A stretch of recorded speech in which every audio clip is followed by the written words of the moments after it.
نه به ابر نه به آب نه به این آبی آرام بلند.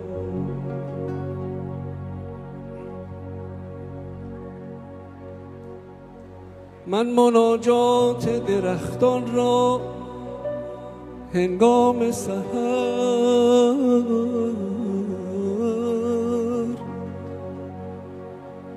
نفس پاک شقایق را در سینه کوه، رقص عطر گل یخ را با باد همه را میبینم میشنوم.